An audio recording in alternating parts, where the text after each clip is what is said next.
Good morning students. आज हम नया टॉपिक स्टार्ट करेंगे जिसका नाम है सामाजिक नियंत्रण। सामाजिक नियंत्रण के द्वारा व्यक्तियों के व्यवहारों को समाज के स्थापित प्रतिमानों के अनुरूप ढालने का प्रयत्न किया जाता है। सभी समाज की कुछ ऐसी प्रथाएं, रीतियां होती हैं, नियम कार्य प्रणालियाँ होती हैं और प्रत्येक समाज अपने सदस्यों से ये अपेक्षा करता है कि वो उस नियमों कार्य प्रणालियों का पालन करें। तो उन नियमों कार्य प्रणालियों के पालन के लिए समाज अपने सदस्यों के ऊपर नियंत्रण भी स्थापित करता है। तो नियंत्रण वह विधि है जिसके द्वारा एक समाज अपने सदस्यों के व्यवहारों का नियमन करता है। सामाजिक नियंत्रण के द्वारा एक समाज अपने सदस्यों को उनकी निर्धारित भूमिकाएं निभाने, नियमों का पालन करने, व्यवस्था बनाए रखने के लिए प्रेरित करता है।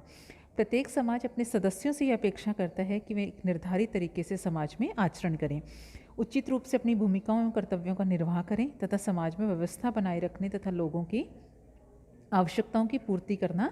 अगर ऐसा वो नहीं करेगा तो लोगों की आवश्यकताओं की पूर्ति करना कठिन हो जाएगा।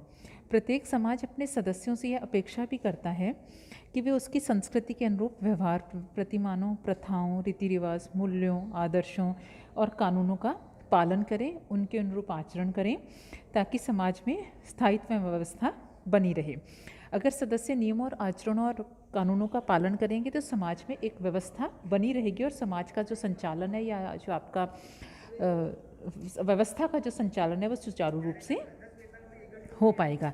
इस प्रकार जब समाज में नई परिस्थितियाँ उत्पन्न होती हैं तब भी समाज अपने सदस्यों के व्यवहारों पर अंकुश रखता है, जिससे कि नई परिस्थितियों से प्रभावित होकर लोग सामाजिक ढांचे को अस्त व्यस्त ना करें।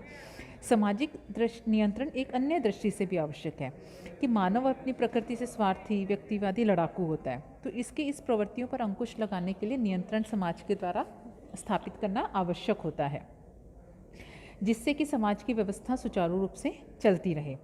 डेविस ने उचित ही लिखा है कि समाज का निर्माण ही सामाजिक संबंधों एवं नियंत्रण की व्यवस्था द्वारा होता है। एक की उपस्थिति में दूसरे का अस्तित्व कदापि सुरक्षित नहीं है। सामाजिक नियंत्रण के द्वारा ही समाज में संतुलन, दृढ़ता एवं एकरूपता कायम रहती है। इसके अभाव में सामाजिक मूल्य एवं आदर्श चकनाचूर हो जाएंगे एवं सामाजिक प्रगति संभव नहीं हो सकेगी। तो इस प्रकार हमने देखा कि सामाजिक नियंत्रण समाज में व्यवस्था के सुचारू रूप से संचालन के लिए आवश्यक है। अब हम इसका अर्थ और परिभाषा देखेंगे। सामाजिक नियंत्रण का जो प्रयोग है वो विभिन्न अर्थों में किया जाता है। विभिन्न विद्वानों के द्वारा इसकी जो परिभाषाएं हैं वो अलग अलग दी गई हैं। मैकाइवर एंड पेज ने अपनी कृति सोसाइटी के पेज नंबर 137 पर लिखा है, सामाजिक नियंत्रण का अर्थ उस तरीके से है जिससे संपूर्ण सामाजिक व्यवस्था की एकता और उसका स्थायित्व बना रहता है। उसके द्वारा यह समस्त व्यवस्था एक परिवर्तनशील संतुलन के रूप में क्रियाशील रहती है। रॉस के अनुसार सामाजिक नियंत्रण का तात्पर्य उन सभी शक्तियों से है जिनके द्वारा समुदाय व्यक्ति को अपने अनुरूप बनाता है। ऑगबर्न एवं निमकॉफ लिखते हैं, दबाव का वह प्रतिमान जिसे समाज के द्वारा व्यवस्था बनाए रखने और नियमों को स्थापित कर रखने के उपयोग में लाया जाता है, सामाजिक नियंत्रण कहा जाता है। तो इस प्रकार हमने देखा कि सब विद्वानों ने अलग अलग नियंत्रण की परिभाषाएं दी।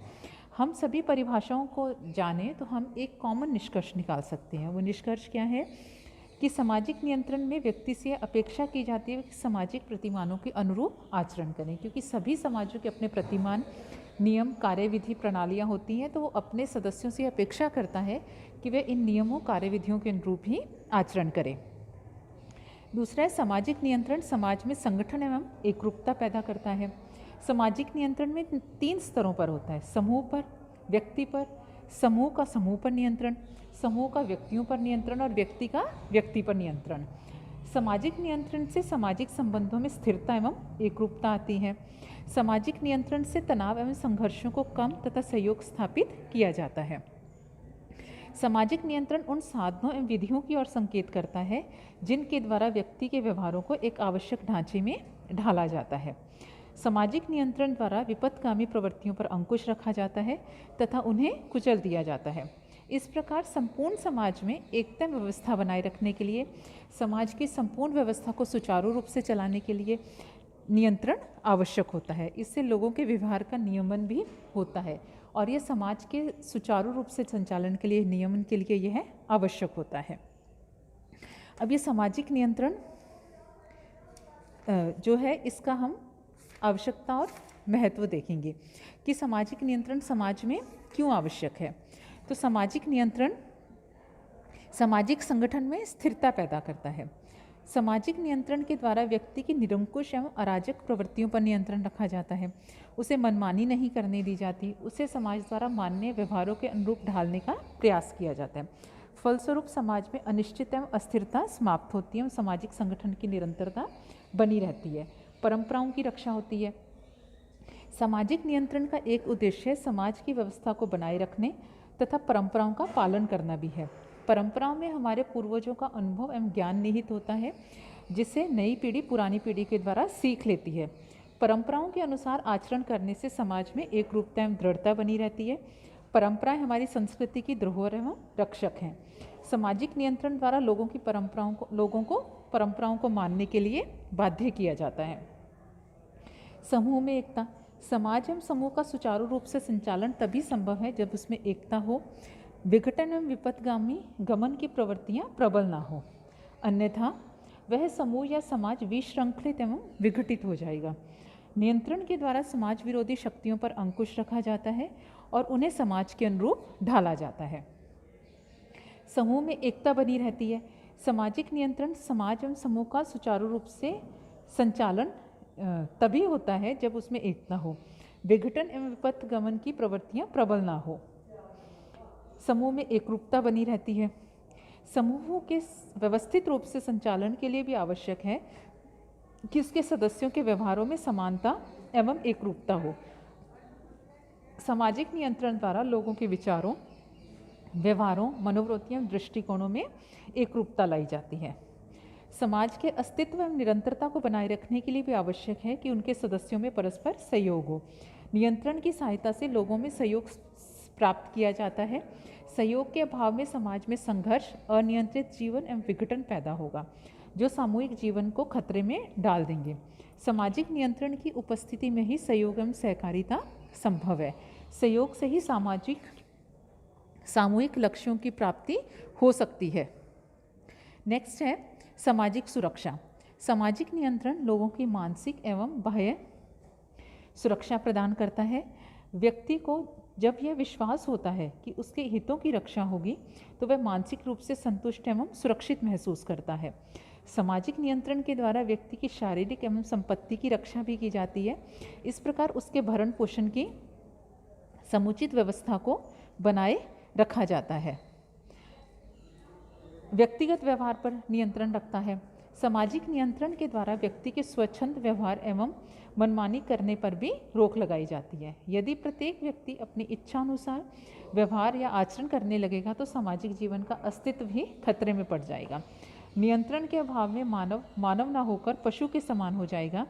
इस संदर्भ में लैंडिस ने उचित ही लिखा है, मानव नियंत्रण के कारण ही मानव है। तो इस प्रकार हम देखते हैं कि सामाजिक नियंत्रण के कारण ही समाज का जो संगठन है वो संभव है। समाज में आपका आचरण या उसकी कार्यविधियां या उसकी कार्य प्रणालियों को लागू करने के लिए, समाज में एक व्यवस्था बनाए रखने के लिए व्यक्ति के आचरण व्यवहार पर नियंत्रण अत्यंत आवश्यक है। अब नियंत्रण और सामाजिकरण में क्या संबंध है? ये दोनों घनिष्ठ रूप से एक दूसरे से संबंधित हैं। सामाजिकरण सामाजिक नियंत्रण बनाए रखने में और सामाजिक नियंत्रण सामाजिकरण करने में एक दूसरे के सहयोगी हैं। सामाजिकरण के द्वारा ही हम व्यक्ति को सामाजिक मूल्यों, आदर्शों, प्रतिमानों के अनुरूप आचरण करना सिखाते हैं, जिससे कि वह समूह का एक क्रियाशील सदस्य बने। सामाजिकरण का उद्देश्य सामाजिक नियंत्रण की पुष्टि करना है। सामाजिकरण सामाजिक नियंत्रण का एक सशक्त साधन है। व्यक्ति का सामाजिकरण इस प्रकार से किया जाता है कि वह अपनी भूमिकाओं का निर्वाह समाज की अपेक्षाओं के अनुरूप करे। सामाजिकरण के दौरान ही सामाजिक नियंत्रण की प्रक्रिया भी चलती है और सामाजिक नियंत्रण स्वतः होता रहता है। सामाजिकरण की प्रक्रिया सामाजिकरण हम जानते हैं कि एक सीखने की प्रक्रिया है जो व्यक्ति के जन्म से लेकर मृत्यु तक चलती है। व्यक्ति समाज की प्रथाओं, मूल्यों और आदर्शों को आत्मसात कर स्वतः ही उसके अनुरूप आचरण करता है। हम क्या खाएं, कैसे वस्त्र पहनें, क्या व्यवसाय करें, इन सभी के नियम हैं हमारे समाज में। समाज में व्यवस्था बनाए रखने एवं कार्य करने की सुनिश्चित प्रणालियां हैं। सामाजिकरण के दौरान धीरे धीरे हम इन सभी चीज़ों को सीखते हैं और आत्मसात करते हैं। क्योंकि ये सभी तरीके समाज द्वारा मान्य और स्वीकृत होते हैं, अतः इनके द्वारा व्यक्ति शीघ्र ही समाज में अपना अनुकूलन कर लेता है। समाजीकरण के कारण ही समाज में लोग बिना सोचे विचारे स्वाभाविक एवं अचेतन रूप से सामाजिक प्रत्याशाओं के अनुरूप आचरण करते हैं। ऑगबर्न एवं निमकॉफ का मत है कि सामाजिक प्रतिमानों का व्यक्तियों द्वारा आंतरिकरण करने से ही समाज व्यवस्था बनी रहती है। पुरानी पीढ़ी नई पीढ़ी का समाजीकरण कर उन्हें भी एक निश्चित प्रकार से व्यवहार करना सिखाती है। फ्राइड का मत है कि सामाजिकरण के द्वारा ही पराअहम मानव की इट प्रवृत्तियों पर नियंत्रण रखता है और व्यक्तियों को समाज द्वारा स्वीकृत व्यवहार करने को प्रेरित करता है। समाजीकरण के विभिन्न अभिकरण जैसे परिवार, पड़ोस, मित्र मंडली, स्कूल एवं वित्तीय संस्थाएं सामाजिक नियंत्रण बनाए रखने का कार्य भी करते हैं। दूसरी ओर सामाजिक नियंत्रण द्वारा भी समाजीकरण का कार्य किया जाता है। समाजीकरण की प्रक्रिया में सामाजिक नियंत्रण एक साधन एवं विधि का कार्य करता है। फिचर का मत है सामाजिक नियंत्रण समाजीकरण की प्रक्रिया का ही विस्तार है। सामाजिक नियंत्रण वह यंत्र है जिसके द्वारा समाजीकरण की प्रक्रिया को निरंतरता प्रदान की जाती है और लोगों को सामाजिक नियमों का पालन करने के लिए प्रेरित एवं बाध्य किया जाता है। सामाजिक नियंत्रण लोगों पर इस बात के लिए भी दबाव डालता है कि वे अपनी भूमिकाओं का निर्वाह सामाजिक प्रत्याशाओं के अनुरूप करें और साथ ही नियमों का पालन करें। ऑगबर्न तथा निमकॉफ का मत है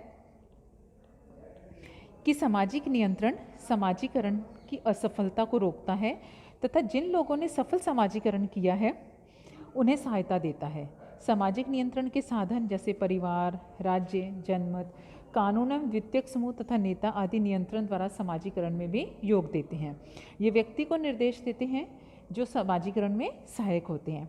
समाजीकरण के कारण ही व्यक्ति प्रथाओं का पालन करना व्यक्ति की एक आदत बन जाती है और सत्ता को स्वीकार करना व्यक्तित्व का अंग बन जाता है।